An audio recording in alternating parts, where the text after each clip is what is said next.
بنت بشیر کی کھجوریں۔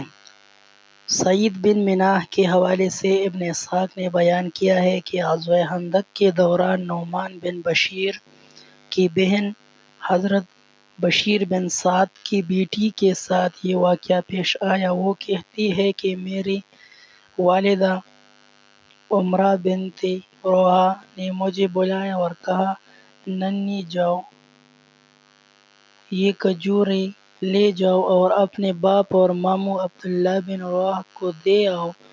ایک کپڑے میں مٹی بھر کی کھجوریں لے کر میں خندق کی جانب گئی۔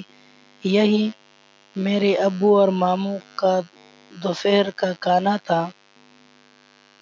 میں اپنے والد اور ماموں کو تلاش کر رہی تھی کہ ایک جگہ ان حضور صلی اللہ علیہ وسلم نے مجھے دیکھ لیا۔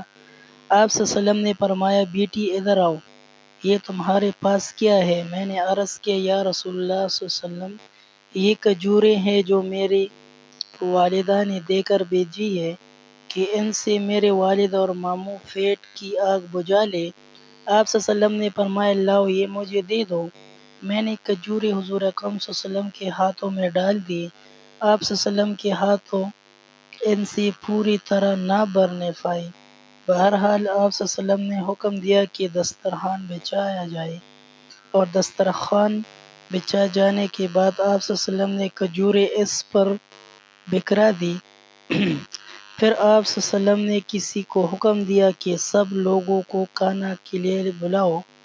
بنت بشیر کہتی ہے کہ اہل خندق دسترخوان پر جمع ہو گئے اور کھانے لگے۔ ایک جماعت کھا کر اٹھ جاتی اور دوسری لوگ آ کر کھانے لگتی، یہاں تک کہ سب اہل خندق سیر ہو کر کھا چکی، مگر کھجوریں ختم نہ ہوئی۔ بخدا دسترخوان کے اطراف میں ابھی تک کھجوریں موجود تھیں جو کنارے سے گر پڑی تھیں۔